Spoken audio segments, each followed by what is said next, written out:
Hey folks, man, this is Cory, man. We are back with another Classes of Cinematics. I'm joined as always with my co-host Bobby Blockbuster. And we back. Yo. And this is the show where we talk about the classic films that inspired us and our film going experiences, man, as youngsters, man. And today is no exception, man. So also I want to tell you, subscribe to the channel, man. You know what I'm saying? But today we're going to be talking about 1992's Batman Begins, man. Batman Returns. 1992's Batman Returns, directed by Tim Burton, starring Michael Keaton as Batman again. Let's get into the rest of this cast too. We also get Michelle Pfeiffer as Catwoman, Danny DeVito as Penguin, Christopher Walken as the evil businessman, Max Shreck, Michael Goh as Alfred Penny, and Pat Hingle as James Gordon, man. And it's an interesting one, dude. This is a sequel. This is a big sequel. And it's crazy, like, watching this when it turns on. Like, they spared no expense. You definitely can see they got the bump because the original Batman broke box office records, you know what I'm saying? But this is an interesting film, dude. Like there's a lot of craziness going on. Like I wouldn't consider it a great film, but it's a film that you could have fun with, you know what I'm saying? Just because of the over the topness of it, and it has a really campy approach, and it's just nutty. And I think the villains really shine here, man. They really overshadow Batman, in my opinion, you know. And, just real quick before we get into the synopsis, one thing that helped this film be successful, regardless to the storyline or what we see as we watch this film, they did a great job at pulling back familiar faces. I mean, we get Tim Burton directing it. Yeah. We get Michael Keaton as Batman. We get the same Alfred, and we get the same tonality that we got from the first one. You know what I'm saying? Yeah. Like, it was still the darker version of Batman. It was nothing reminiscent of what we got from the TV shows, the Adam West or things of that nature, which I feel that also helped kind of bolster this one. Yeah, but it's a weird mix because you got these dark, Tim Burton's look is all over, his stamp is all over this, man. The aesthetics of it, the actors, the look and all that. But also at the same time, you've got this. It's almost like, I feel like this would be the Edward Scissorhands Batman version, this world. Like if you go to like those people in the suburbs, they probably go to parties or events that happen in Gotham. You know what I'm saying? And then you get into this gritty, but they're the same kind of people. But one thing that I'll say also is that he strayed away from the bright colors. Like, this one is still very, like dark to the eye. Like, it's a lot of, it almost feels like watching, a black and white film. You know what? Like, when I was younger, it stood out to me because I think this is one of the first films. I'm not saying it's the first one to do it, but one of the first films that had like a monotone kind of look to it. Like it honestly, all right, we can take it. When did Terminator 2 come out? Oh, I want to say that was like 94 to 96, but so what I'm saying is, like, the look of it, like think about it. When I think of Terminator 2, I think of like blue, like, and that's kind of the color palette in this thing. Is like that more cooler colors, and even now you start seeing films now that they'll pick a mold to operate in. Like, think about the trailers we've been seeing for this what's it called, the new Batman that's coming out, the Max. There's a lot of red. Yeah, it's a lot of red. It's like a red tone to it. Like, so it's like and for me, this was one of the first films for me, like, seeing that had that in it, like, where it's like, all right, we're gonna stick to this one tone, and that's gonna be the palette for the film. And we have this on the background now, and like then that's a great point too, because like you said, like, it feels like to me, like, when we're above ground, since Penguin is our focal point, when we're above ground, it seems more like black, white, kind of grayish. But then once you get to the underworld, like under the street, you get this bluish. It's always like something's reflecting off the water. You know what I mean? And that was that was very visually appealing. You know, it definitely helped. Great. That was a great. But the synopsis, man, let's get into that. The monstrous penguin, played by Danny DeVito, who lives in the sewers beneath Gotham, joins up with wicked shock-headed businessman Max Shreck, played by Christopher Walken, to topple the Batman once and for all. But when Shreck's timid assistant Selina Kyle finds out and Shreck tries to kill her, she is transformed into the sexy Catwoman. She teams up with the Penguin and Shreck to destroy Batman, but sparks fly unexpectedly when she confronts the Cape Crusader. And that's a kind of always well, let's get into what we like about this thing, things that stand out to us, and one of the biggest things to me, we were talking earlier, is the villains. Yeah, like it the focal point. Yeah, it's pretty much, honestly, it feels like Batman is a backseat in this film, yo. Like most of the scenes really are with the villains communicating with each other, or even later on, as the plot unfolds, talking to Batman, but it's mostly villain on villain, like a lot of villain interactions, villains are dealing with the officials in the film and stuff like that. So they stand out. They actually carry this film, dude. And to your point, not only is the villains the focal point, and we get these backdrops, way deeper backdrops than what we might get in other films of this nature, but I thought it was really cool that they tried to find a way to humanize them for the viewer. You know what I'm saying? Make them more relatable. Like with the Penguin, it's like as they build him up, they almost want us to feel sorry for him. That we're supposed to feel bad that he got dropped off in the sewer because his parents didn't want him. Oh, and to that point, this film also, Pee Wee Herman had a little cameo in the beginning. He played the Penguin's father. And I remember, dude, when I was in the theater, because this film came out, I want to say shortly after, at least to my young memory, he got, kind of blacklisted. When the incident in the movie theater, doing things that he shouldn't have been doing, and he was no longer in film. But ain't that why people go to theaters like that? Nah, that's what I thought, but it just happened to be that it was Pee Wee Herman in there. Hey, man, and then there's so many jokes and puns that you can say around that, and I just remember all that. Pee Wee greasy, man, because Pee Wee's Playhouse that's a national treasure, man. You know what I'm saying? Come on, man. Terry the pterodactyl, Cherry the cherry. Dude, come on. Like, think about it. He really didn't get a major in-your-face role until what was the film with it was Pee Wee's Big Adventure, the one where he had to fucking save after that. But I'm talking about after Blow. The thing. It was Blow, Blow. until Blow, which was like 2000. That's what I'm saying. Like, but see, this film, what they did is instead of allowing, the masses or the industry to blacklist him, they gave him this little cameo. And I remember sitting as a little dude in the theater, and soon when everyone saw Pee Wee, the theater started clapping. They're like, "Yeah, Pee Wee, Pee Wee!" And I remember that shit. My mom's can vouch, dog. Like, I saw this one on VHS. When I finally got to it. But that's interesting because think about it. Also, one of Tim Burton's first films was Pee Wee's Big Adventure, and so that was kind of like Tim Burton throwing a bone to his boy, like, look, man, we're gonna get you at least some residual income. We're gonna give you a quick role, and we'll put you in a major market. I don't even think he spoke in that scene. He was just there, like, no, he just looked like, and he looked like the Monopoly guy with the thing in his eye, smoking the cigarette in that long. But so speaking of the villains, though, Penguin's origin, we get that right away, and like in the family, like basically he's deformed. He's born deformed and to an aristocratic family, and to them, he's an embarrassment, dude. It's so fucked up. They have no interaction. They keep him in a cage, man. When we first meet him, he's in a fucking cage. It looks to be about maybe 2 or 3 years old, maybe about, and I'm like, dude, that's big enough to eat a cat. Yeah, grab a cat, dude. There wasn't no super infant or nothing. And I'm wondering, like, talking earlier, like, what would have happened if they just treated him like a normal kid? He was been deformed, but what if they raised him right? Would he have been this messed up character? Yeah. But instead, they sent him down into the sewer in a fucking baby basket, like Moses.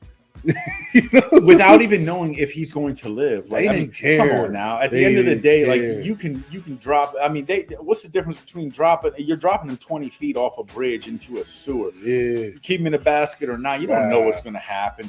They knew he was going. They most likely they expected him to die, but they didn't want to be directly responsible. If this wasn't the comic book world, like I'm not going to knife you in the ribs, but I'm going to let you go down this sewer that you're probably not going to come back from. And I don't know what the fuck's happening on with Gotham's ecosystem, but apparently penguins live in the sewer. and it's cold as fuck down there.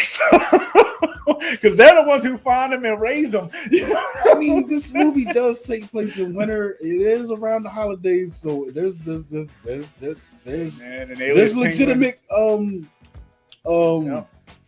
legitimate that this could be a Christmas movie. Like it's definitely a Christmas. I mean, it starts off, dude. After we get all the stuff going on with Penguin, we get a tree lighting. Yeah, you know what I'm saying. So let's talk about the other villain then, which I think is probably the more to stand out. Like it's almost like it's cool we got Penguin in here, but I think Catwoman is a real star here, played by Michelle Pfeiffer, and her story is different than the comics. And this one, she's kind of an office assistant who's getting pretty much bullied by Max Shreck. He treats her like shit. Like you could tell she's tiptoeing around these guys, trying to serve them coffee and shit. And eventually she finds out too much. She finds out his cricket business deals and him, in order to cover that up, he just throws her out of the window. She bumps her head real bad, which really causes a crazy change in her personality.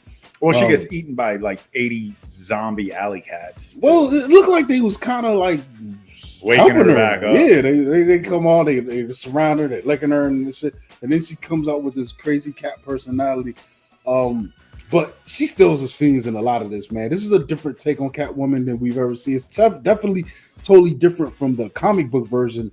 Selina Kyle in the comics was a street, grew up in the hard part of Gotham, and made her way, ended up becoming a cat burglar, stealing jewels and stuff. This one's a little different. This one, if she ends like for all intents and purposes, she basically becomes a woman Batman, but without that moral core to do good fully. You know what I'm saying? Like she's trying to be a hero. Yeah, she's not trying to be a hero. She's just doing what makes her feel good. Mm-hmm, yeah, and then that's interesting because that scene where she saves that woman who gets dragged into the alleyway, and the woman's all like, "Oh my God, thank you," and she's like, "You're pathetic," and I'm like, "Damn."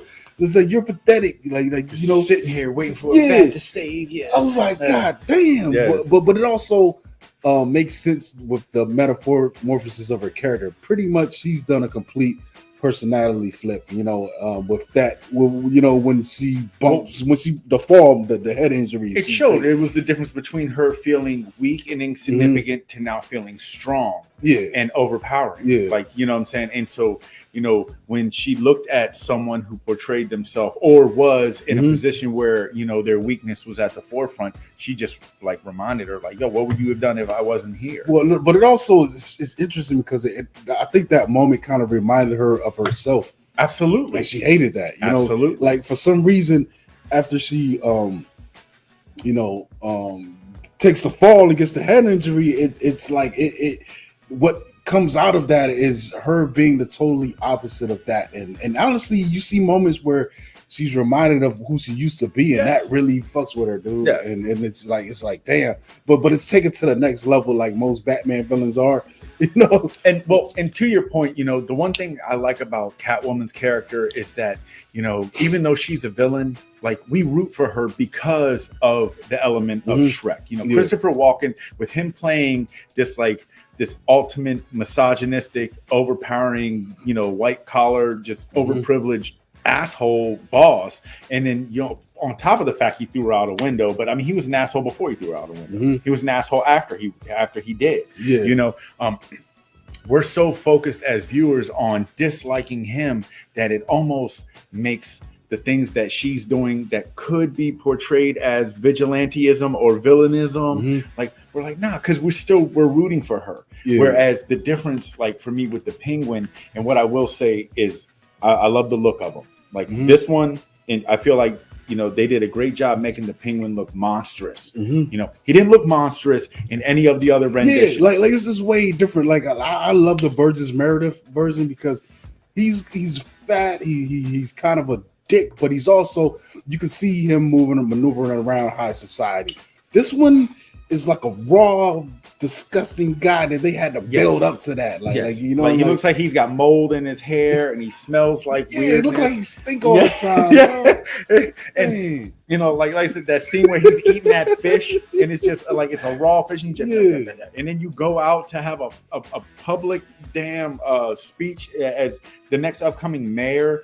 eating fish in a onesie that used to be white at some point, but it looks like it got ran over. You know what it looks like? It looks like Rocky's jogging suit when he did the going flying, getting stronger. Didn't look wholesome either. That joint's barely alive. Tide can't save that. That joint might be hard because of all the staining. You know what I'm saying? It's like starched up. But that's and that's one thing that as much as we can make fun of this film and as much things that kind of for all intents and purposes just kind of went wrong with it, the one thing that they did right was I love the villains here, man. The emphasis on the villains. I love them, man. And the character build up. They gave us these origins and everything that was just so awesome. And just not for nothing, just to switch the page a little bit. I love the music.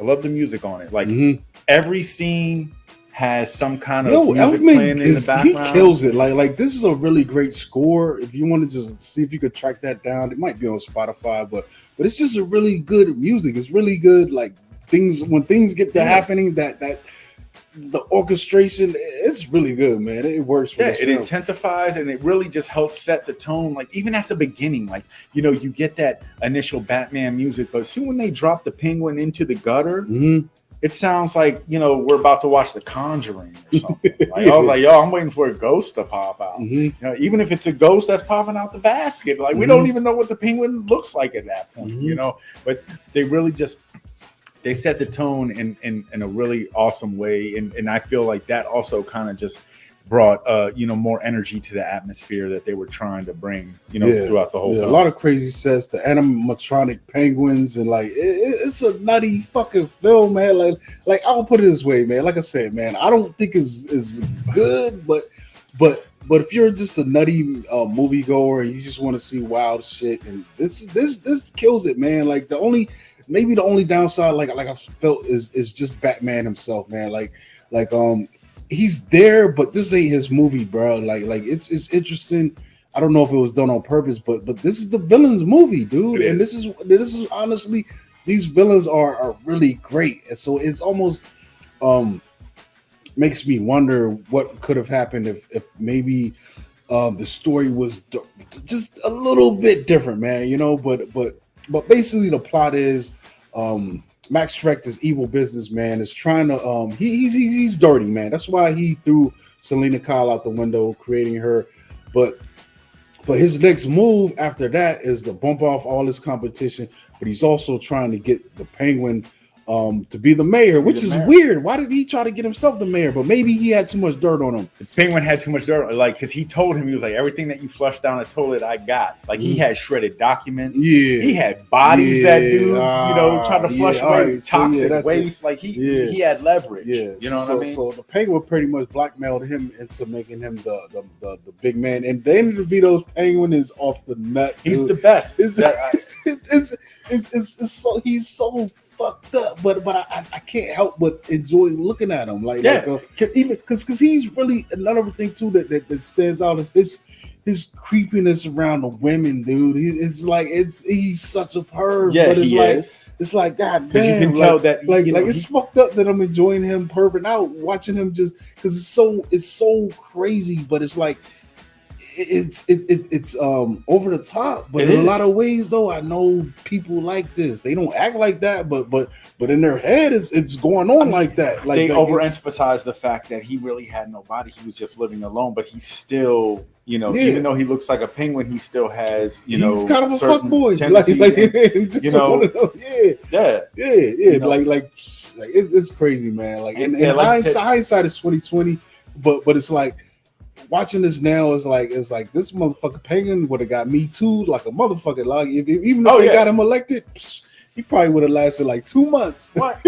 yeah. To your point, yeah, man. Danny DeVito, he did a fucking great job. I love the character design. Like I said, they made one of the villains that could have been or might have been throughout the course of time a little more overlooked, more relevant, and more monstrous than a lot of the villains that we've seen up until this point. You know what I mean? Like they really and then like you said, with his actions, and he was just such a and I will say this, man, like Michelle Pfeiffer's Catwoman was definitely a beast in this. Like, it's crazy. Like, you know, you got the transformation, but also, you know, to me, Batman is mostly in the background in this film, but those scenes where he's interacting with Catwoman, I think that's when it stands out, you know, and like it's crazy. You could, like, the chemistry is insane, you know what I'm saying? Because there's a moment, like, even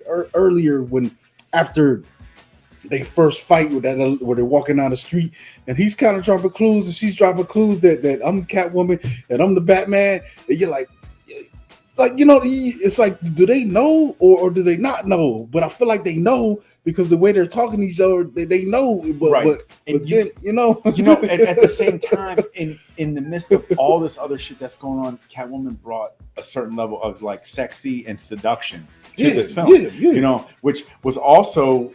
That's from the comics, dude. That's straight from the comics, and that should, you know, and we've seen that later on in the what's it called? It was there faintly, but what's my man's name? Christopher Nolan version, and you know, when he in the third what was it? Batman Rises, Dark Knight Rises. Yeah, Dark Knight, yeah. You know, but yeah, definitely, man. And she brought it like the outfit is iconic. Her acting is iconic. She got zingers out there. She's hitting like Arnold Schwarzenegger type one-liners. You know what I'm saying? Yeah. This thing, it's crazy, bro. It's nuts. Yeah, man. and I mean, like I said, it really, like, she did a great job at, you know, making sure that people root for her. You know, even though we know that she was a villain. Mm-hmm. You know what I mean? Like, yeah, I definitely appreciated, you know, what she brought, what DeVito brought. Yeah. But, you know, the cool thing also when it comes to Batman, even though he was an afterthought, they really tried to like level up his character in this film as far as, you know, the bells and whistles. Like we get there are some cool. It looks like the same Batmobile, but this shit is doing all kinds of shit that we did not see in the first one. Yeah. Like, I mean, it's shooting shit out. And then remember at the beginning, like there was one point where like the penguin guy wants to blow like fire at him. He's like, oh yeah, cool. So I got this fucking thing that comes out of the middle of my car, and turns me around so I can blow towards you. It's probably my second favorite Batmobile. I think my favorite is the Tumbler from Batman Begins. You know, that mother. See, I'm partial to the first one. I love the first one. But second, like I said, second is that Batman, that car. That car was dope, man. When he hit the shields, it was like shields. Yeah. You know, or like shit when my man's riding, you know, and then the fucking he's about to go through the alley, and then the damn two pieces just because I think the disconnect with this version of it, like that Batmobile is dope, but we don't got no Lucius. You know what I'm saying? So later on when we get to Nolan, it makes sense. That Tumbler makes fucking sense that he's driving that. You know what I'm saying? And then in part two, when the shit jumps out the little bike, it's like yo. But that's also a throwback to these films, man. Like there's some cool shit going on here. And also think about it. The sewer scene. What the fuck was he driving? What was that? It was like a sewer Batwing. Yeah, that's what I'm saying. Shit is bonkers, man. And I'll also say, like, they did a better job on his suit. Like in the first one, dude, Michael Keaton, I felt bad for him. Every time he wanted to look at the Joker, he had to turn his on to be like, dance with the devil in the pale moonlight. Motherfucker. At least this one he could turn his head. You know what I'm saying? He can see what's behind him or around him. You know, he's so stiff. But later on in this film, there's a weird part where he totally rips the whole fucking shit off. Yeah, like, dude. He couldn't just peel it back. Yeah, yeah. And then he's got it like all high on his neck when he wants to tell Catwoman how he feels about her. Oh my fucking god! So you know.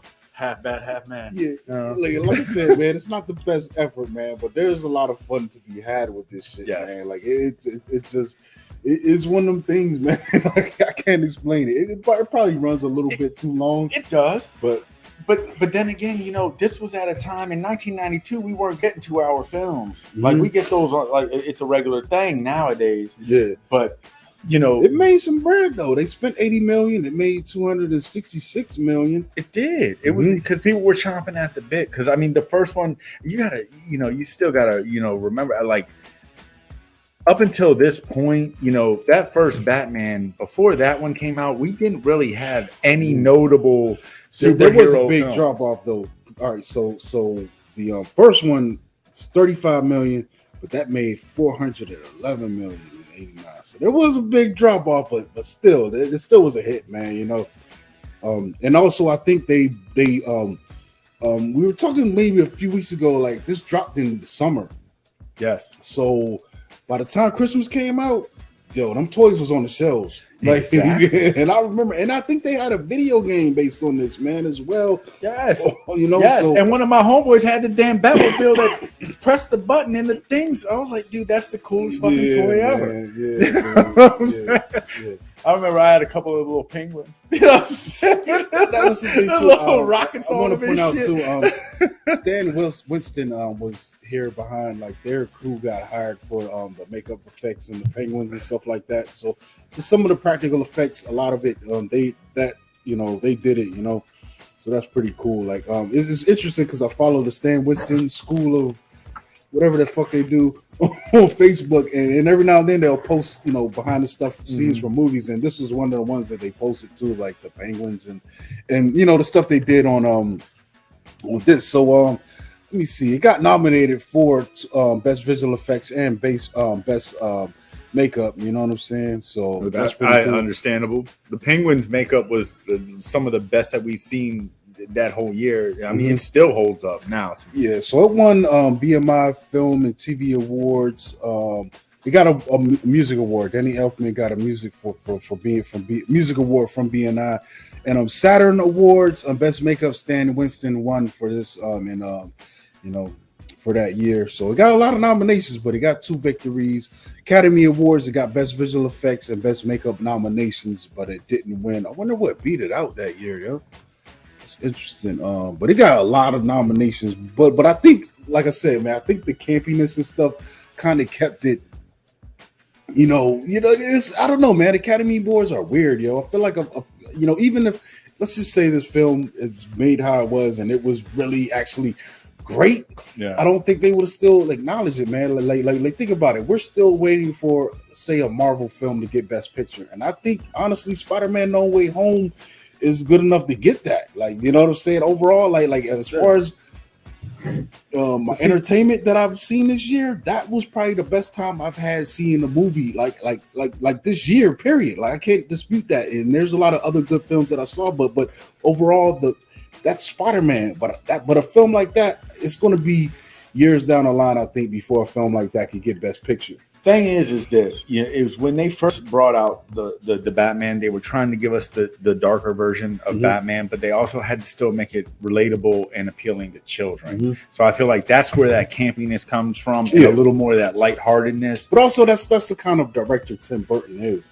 Yeah, like the darkest he's ever gotten, in my opinion, might have been something like Sleepy Hollow, which was or possibly Beetlejuice. Yeah, but Beetlejuice had a lot of jokes built into it. I'm talking about where it really wasn't a lot of comedy. Like we're going, going down the path. But he has an interesting filmography. But for the most part, he has a dark look to his stuff.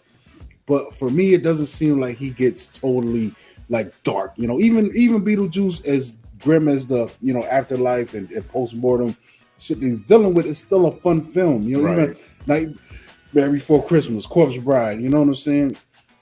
So it's interesting. Even I think maybe Sweeney Todd got a little bit dark. Yeah, but it still was a fun film. It's not like he's trying to creep you out or have you wallow in the despair. And I think Batman has the potential for that. Like some of the best Batman stories kind of address that despair. But it's interesting because I don't think you're going to get like a big budget, greenlit for a Batman film that's about that, that's just really going into that muck and mire, Well, until The Dark Knight, that's we got that, because we're a little more desensitized now. I mean, this is also, but it's still a fun film. Like even like The Dark Knight, I don't think it goes like I don't know, like I feel like The Dark Knight is great, but The Dark Knight ain't no Crow.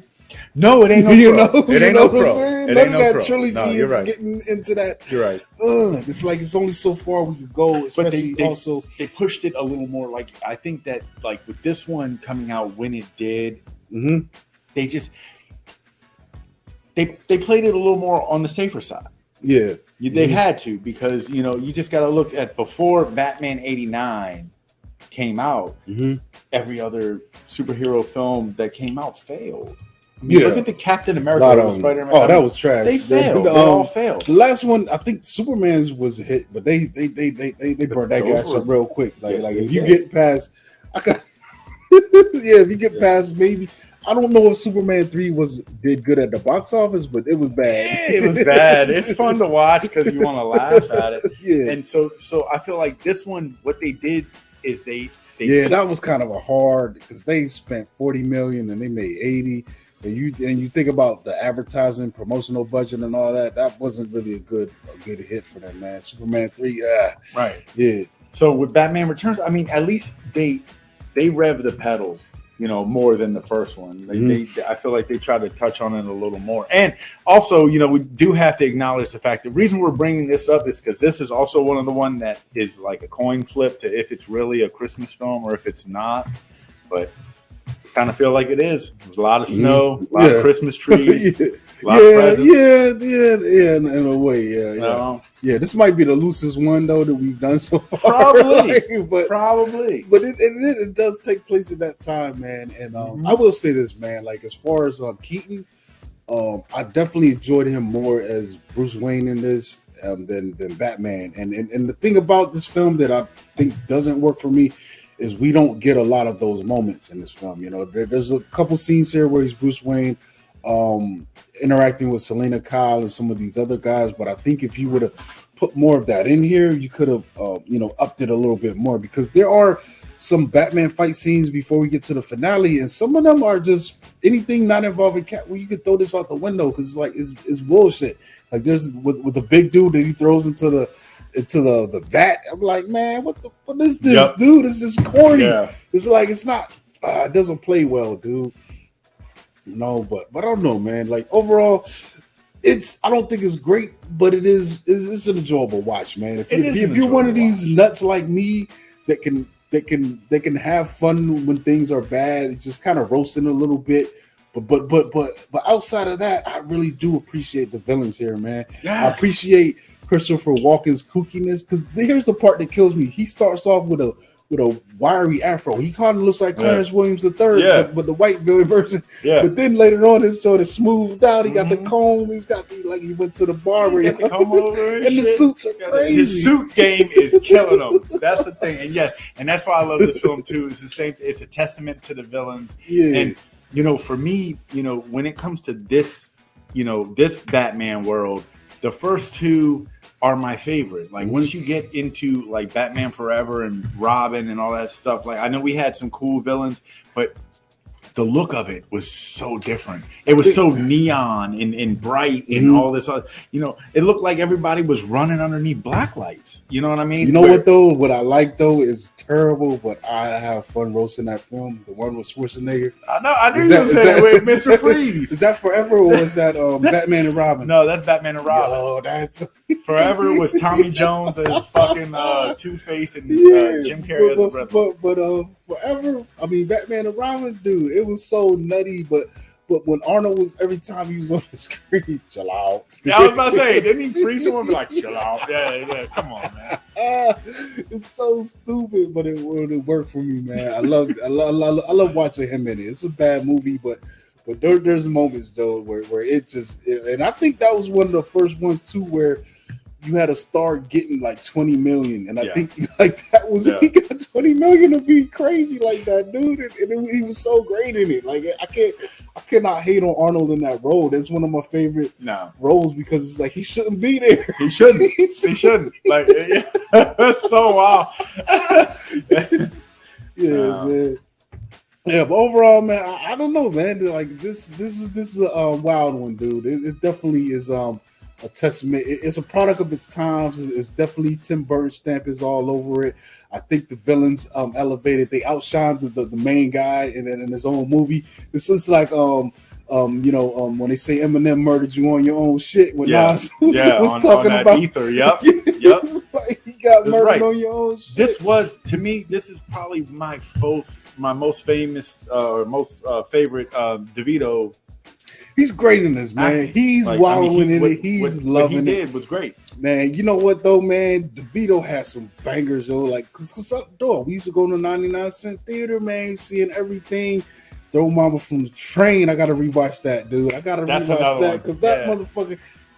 Like you know who I never really liked that much though. Who was the guy in there with the?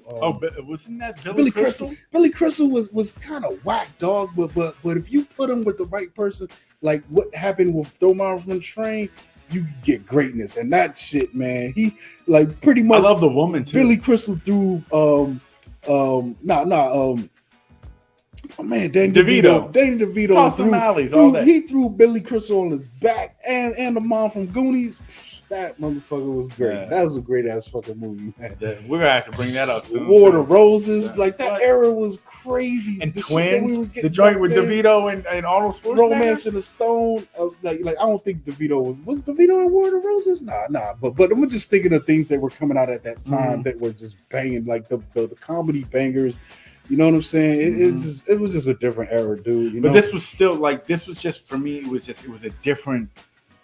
It looked like it was just a different version of DeVito. Like, I mean, he was eating it up. He was having a blast, dude. He was dark. Like he wasn't like I'm used to him being like more comedic, you know. And this, solid, man. Like I said, I mean, I would go in with low expectations, but I would still say if you ain't seen it, watch it and watch the first one first. Because if you ain't seen this one, you probably ain't seen the one from '89, which that's your Jack Nicholson Joker. You know, you need that. You need that too. He's the one who set the tone for all the Jokers that preceded him. Yeah. It's like I said, fun can be had. It's not. Here's the thing too, man. I'm not one of these guys where every fucking film I watch gotta be an Oscar contender, man. A lot of the things that I really like are the films that I can have that fun with and laugh at the absurdity, but also enjoy the parts of it that are good, man. It's not all about just stripping down and tearing down, things. You know what I'm saying? Like it is what it is, dude. Yes. And I mean, this one. I mean, as much stuff we could talk about in a negative way. When are you gonna get DeVito and Walken face to face? Like right? Yeah, that's what I'm saying. Like you said, there's a lot of fun to be had, and this is still, it's nobody fell short on effort. Everyone on the screen is giving 100. They try like a motherfucker. Even this little dog right here. You know what I'm saying? Like, hey, everybody's bringing 100 in. Like that's what I want to see in a film. No matter what. You know what I'm saying? Just try, man. And I might go easy on you, yo. Like, just try. Give me some effort. Yep. Yeah, well, I think that's it, man. We could probably wrap this up, man. It's been another Classics of Cinematics, man. This is Cory. You catch me at Monkey Blood on Twitter, Instagram. Follow the podcast at From Canopy. Email us FromTheCanopyPod@gmail.com. And subscribe, man. We need more followers, bro. Trying to do big things over here, man. Yeah, man. This is Bobby Blockbuster. You can catch me at Instagram, Bobby Blockbuster 118. We do need more followers. Just don't follow me at the grocery store, because then we might fight. Give me 6 feet, man. Social distance, bro. That's what's up, man. All right, y'all. We out of here, man.